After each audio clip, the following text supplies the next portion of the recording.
నమస్కారం. మనీ మాట్లాడుతున్నట్టు చాలా సంతోషం వదిలి. మార్కెట్ ఇవాళ గట్టిగా కొట్టి ధర్మారంగా ఘోరంగా పడిపోయింది. ఇన్ఫోసిస్ 4% డౌన్ అయింది.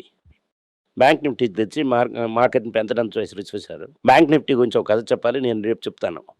గోల్డ్ రేట్ ఏమో అలాగే ఉందనుకున్నాం. నిన్న సాయంకాలం ఏమో ₹200 పెరిగి మళ్ళీ ఇవాళ మార్నింగ్ ఏమో 190 రూపీస్ తగ్గి అదే రేట్‌లో ఉంది.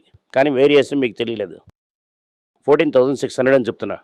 24 క్యారెట్‌కి ఏమో అదే ₹200 పెరిగి 1,900 మీదకెళ్ళి మళ్ళీ 16,000 వరకెళ్ళి మళ్ళీ 15,900కి అదే ఈ వేరియేషన్ మీకు తెలియడం లేదు. కానీ మీద కింద చూడవలసిన కర్మ మనది. అలాగనే ఉంటుందని గోల్డ్ నా కర్తవ్యం అనుకుంటున్నాను. ఇప్పటికి రేట్ కట్ లేదు. ఇయర్ ఎండ్‌లో ఏదో కొద్దిగా పెంచడానికి కొద్దిగా అవకాశం ఉంది. ఇప్పుడున్న సిట్యుయేషన్. ఇదే రేంజ్‌లో వెళ్ళి మనం లెక్కలేస్తున్నట్టుగా అమెరికా నడిచిందంటే ఈ సంవత్సరం లాస్ట్‌లోని 18,000, 17,500కి వెళ్ళడానికి అవకాశం చాలా ఎక్కువ ఉంది. కానీ ఇది కన్ఫర్మ్ చేయడం అవ్వదు. నేను ఎందుకు చెప్తున్నానంటే అమెరికాలో ఒక జాబ్‌లెస్ నంబర్స్ అని నిన్న ఒకటొచ్చింది. అది చూసుకొని మనం చెప్తున్నాను ఇప్పుడు. అది చూడడానికి ఇంకా చాలా ఆకులు చూడాలి. అప్పుడప్పుడు ఆకులు తిప్పుతున్నప్పుడు నేను దానికి అప్డేట్ ఇస్తుంటాను. ఇవాళ ఉన్న న్యూస్ ఇదే. ఓకే. హిందూ సైడ్ నుంచో చైనా సైడ్ ఏమో బాల్ వేసేసాం. మన వల్ల ఏంటి చేయడం అవ్వదు. ఇవాళ చైనా బాల్ వేయలేదని అయిపోయిన సమయంలోని అమెరికాలో వచ్చింది చూసేంటంటే 18,000కి చాలా స్ట్రాంగ్ అవకాశాలు ఉన్నాయి. అలాగని మనం ధైర్యంగా చెప్పొచ్చు. మే మంత్‌లో రేట్ కట్టలేదు. మే వరకు రేట్ కట్టట్లేదు. మే వరకు ఎంత పెరగదు. మే వరకే పెరగదు. మే నుంచి ఇక్కడ కింద మీద అవుతూనే ఉంటుంది. చైనా కారణం ఏదో బాల్ వేసినా, ఇరాన్‌లో బాంబు వేసానో మనకు తెలీదు. నేను ఇప్పుడు ఇరాన్‌లో బాంబు వేయలేదు. చైనా వాళ్ళు ఏంటి చేయలేదు. రష్యా వాళ్ళు కూడా ఏంటి చేయలేదు. అలాగంటే గోల్డ్ ఏ రేంజ్‌లో 4, 5 నెలలు ఇలాగే ఉంటుంది. ఇయర్ ఎండ్‌లో అది 18,000కి వెళ్ళడానికి అవకాశం ఉంది. ఇది ఎప్పుడు గ్రేటర్ క్లారిటీ వస్తుందంటే ఈ కొత్త ఫెడరల్ గవర్నమెంట్ చీఫ్ వస్తాడో, ఓకే. వాళ్ళు కాంగ్రెస్‌లో వెళ్ళి మాట్లాడేటప్పుడేమో అతన్ని కెలుకుతారు. ఆ కెలికినప్పుడు అప్పుడు ఏం చెప్తున్నా అని తెలిసి బట్టి మారుతుంది. ఇది 10 వాళ్ళ వరకు వచ్చిన ఇన్ఫర్మేషన్ బట్టి చెప్తున్నా. ఇంకా మనకు నిజమైన పిక్చర్ ఇంకా రాలేదు. దయచేసి ఎందుకు వెళ్ళకండి. అంతే మీకు చెప్పాను మీకు. డాలర్ 90.50తో గంటుకున్నాం. ఎందుకంటే అది ఆర్‌బీఐ సపోర్ట్ చేస్తున్నా. ఇవాళ Q2 రిజల్ట్స్ ముత్తుతూ నాటుకో వస్తున్నది.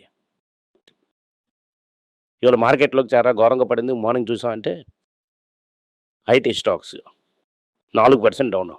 అమెరికాలో డిజైన్ సెక్టర్‌లో చేసి కొట్టుకుని ఉన్నారు. మొదట వీడియో గేమ్ పండించారు. దాని తర్వాత సాక్స్ కంపెనీ పంపించారు. ఎంత వెల్త్ స్టాక్స్ Clad.com చేస్తున్న చదువుతూ వస్తుంది. దీనివల్ల మన ఐటీ స్టాక్స్ తగ్గించారు. మీరు TCS చాలా చీప్‌గా ఉంది, కన్సిడర్ చేసుకోండి. ఇన్ఫోసిస్ చీప్‌గా ఉంది, విప్రో కూడా చీప్‌గా ఉంది. మిగతా ప్రాబ్లమ్స్ అని ఇంకా మిగతా బర్న్‌గా వస్తాయి. ఇప్పటి వరకు మీరు కన్సిడర్ చేయకుండా చెప్పండి. TCS టిఫిన్ కాఫీ రేంజ్‌లోనే కన్సిడర్ చేయాలి. ఇన్ఫోసిస్ కూడా టిఫిన్ కాఫీ రేంజ్‌లోనే చేసేయండి. నాట్కో రిజల్ట్స్ మోసంగానే ఉంటుంది. అయింది అంటే మాకే తీద్దాం. ఇది కూడా మన ఈవినింగ్ తెలుస్తుంది. ఈ IDFC 1% down. Amar Raja Batteries 4.5% down. Amar Raja అవసరం చేయట్టకండి. Karnataka Bank 2% down. LG Electronics 6% down ఉంటుంది. ఇప్పుడు మేము మాట్లాడుతున్న కొలది 5% డౌన్ అయిపోయింది.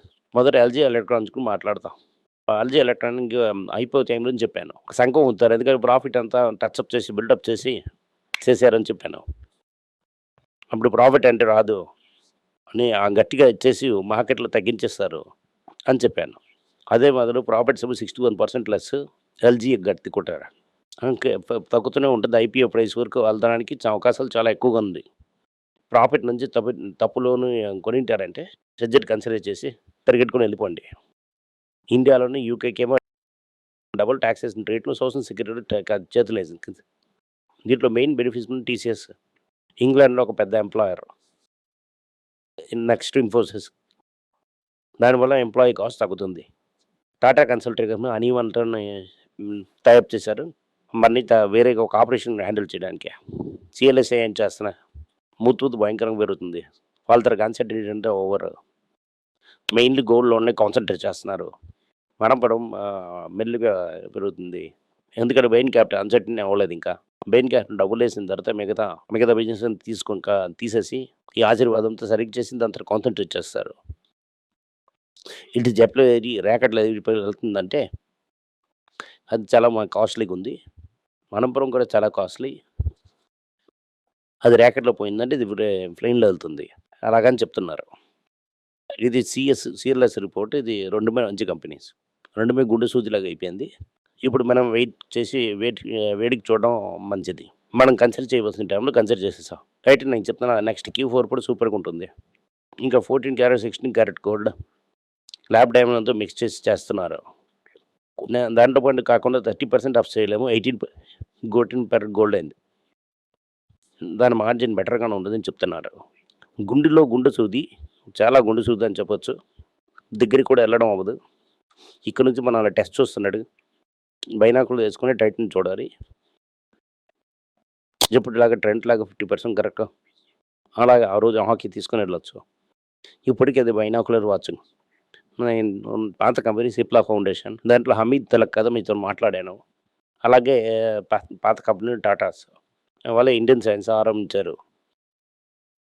ఆడు కూడా దాంట్లో ఒక హాస్పిటల్ కూడా కట్టారు. అతనితో వెళ్తున్నప్పుడు. ఆ హాస్పిటల్ ఇద్దరు కలిసి ఆ లంగ్ డిసీజ్‌కి ట్రీట్మెంట్ చేయడానికి చాలా పల్మనైజేషన్స్ ట్రైన్ చేద్దాం. పల్మనాలజిస్ట్‌ని వర్క్‌షాప్స్ ట్రైన్ చేస్తాం. అడ్వాన్స్ రీసెర్చ్ చేస్తాం. అలాగని గుడ్ న్యూస్ చెప్తున్నారు. ఇదవుతుంది చాలా మంచి న్యూస్ మనకి. ఇప్పుడు మన తమిళనాడు మర్కెంటైల్ బ్యాంక్ ఏం చెప్తున్నా, మేము చాలా ఆటోమేషన్ చేసేసాం. ఇక మీద మనకి ఇంత మనుషులు అవసరం లేదు.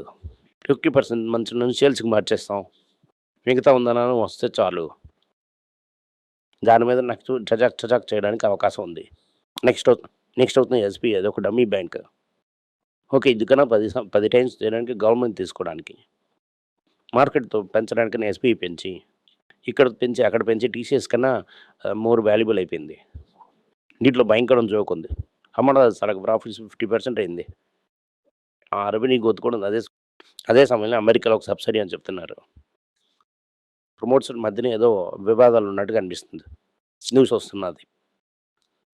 ఇంకా పేపర్లు పెద్దగా రాలేదు. అందుకని వెయిట్ అండ్ వాచ్‌లో చూడండి. ఎంటార్ కంపెనీ ఏమో వాల్యూమ్స్ ఏమో ఓకే. వాల్యూమ్ కొంచెం పెరిగి ప్రాఫిట్స్ 3% పెరిగింది. ఈ మంగత జైన్ స్ట్రీట్ ఉన్నారు కదా! ఓకే. 5,000 క్రోర్స్ ఫైన్. 40,000 కొట్టేసి 5,000 రూపీస్ ఫైన్ అంటే 5,000 క్రోర్స్ ఫైన్ అంటే ఓకే. ఎవరైనా చేశారు. అనంత నారాయణని సెబీ నుంచి పంపించేసాం. ఇలాగ ఎందుకు బ్యాడ్ రిపోర్ట్ చేస్తున్నాం? మేడంకి ఎస్టీజీ అంతా తగ్గిపోయింది. ఇప్పుడు ఎస్టీటీ రేట్ కూడా పెంచారు మేడం. మా ప్రజలు మగధ ఆడుతున్నప్పుడు కత్తి పట్టుకొని వచ్చేసారు జైన్ స్ట్రీట్. ఫైన్ అంతా కట్టేశారు. కరెక్ట్‌గా రిటైల్ ఇన్వెస్ట్‌మెంట్ డబ్బులు తీసుకెళ్ళడానికి.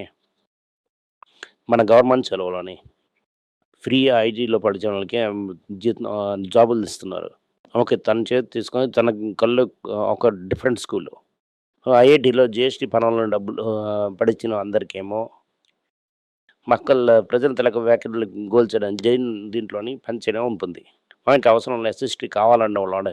ఓకే. కూర్చోండి అమ్మా మా మార్క్‌లో కూర్చోండి. మనోళ్ళ దగ్గర కొట్టేసి ఆడండి.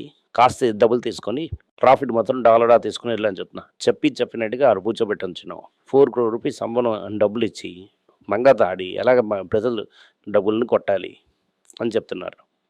లాస్ట్‌గా ఏం చెప్తున్నారంటే ఇండియాకి గవర్నమెంట్ ఏం చెప్పిందండి. మీరే అందరూ మంచి రిఫైనర్స్. మీకు వల్ల ట్రంప్ తలకు ప్రెషర్ నాకు అవ్వడం తగ్గిపోవడం లేదు. సరిపోవడం లేదు. మీకు అయిందంటే యూఎస్ నుంచి ఆయిల్ వెనిజులా నుంచి తెండి ఆయిల్ అని చెప్తున్నారు. ఐసీఐసీ ప్రుడెన్స్‌లకి ఒక అప్రూవల్ వచ్చింది. మీరేమో ఈక్విటీస్‌లోనే ఫెడరల్ బ్యాంక్‌లో మీ స్టేక్‌ని పెంచేయొచ్చని. అలాగని ఒక న్యూస్ వచ్చింది. క్రాఫ్టింగ్స్ ఏం చెప్పినా వేరేగా చేస్తామని వద్దు కష్టం. మా తలకు ప్రాబ్లమ్ మేమే సాల్వ్ చేసేసాం. 2 ఒకటేనే ఉన్నాయి. అది దేశానికి మంచిది, కంపెనీకి కూడా మంచిది. షేర్ హోల్డర్‌కి మంచిది, ఎంప్లాయీ కూడా మంచిది. ఆ డీమర్జర్‌ని కట్ చేసేసారు. మనకు ఒక గుడ్ న్యూస్ వచ్చింది. జైడస్ లైఫ్ సైన్స్ మనం కన్సిడర్ చేసిన కంపెనీ ఏమో సుప్రీంకోర్టులో ఒక కేసు చేసేసారు. క్రిస్టల్ మ్యాగ్నెస్ట్ ఎగ్నెస్ట్ ఒక లైఫ్ సేవింగ్ క్యాన్సర్ డ్రగ్‌ని కాపీ చేసి ఇండియాలో ఇవ్వడానికి పర్మిషన్ అడిగారు. బ్రిస్టల్ మేయర్ దానికి అపోజ్ చేశారు. సుప్రీంకోర్టు చెప్పారంటే ఇది లైఫ్ సేవింగ్ డ్రగ్. ఇండియాలో మార్కెట్ చేసిన రైట్స్ మేము ఇస్తున్నాం. అలాగనే పేటెంట్ మ్యాప్ చేయాలని ప్రజలు కష్టపడుతున్నారని చెప్పారు. సగం రేట్లో సప్లై చేస్తారు. మనుషులకి మంచిది, మనకు కూడా మంచిది. ఇలాంటి కారణాలను మన ఇండియన్ ఫార్మా స్టాక్ కన్సిడర్ చేస్తున్నాం. పేటెంట్ ఎక్స్పోర్ట్ చేసిన ఎక్స్పైర్ అయిన తర్వాత వీళ్ళు ఎక్స్పోర్ట్ చేసి సంపాదిస్తారు. మనకు అంతంత గుడ్ న్యూస్ ఇది. ఇది అవుతున్న ఓవరాల్ న్యూస్. Thank you. నమస్కారం. మీకు సందేహాలు ఉండి మీరు నాతో కాంటాక్ట్ చేయాలనుకుంటున్నారంటే స్క్రీన్లో కనిపిస్తున్న మెయిల్ ఐడికి మీరు మెసేజ్ చేయండి. మా తలక టీం మీకు కాంటాక్ట్ చేస్తారు.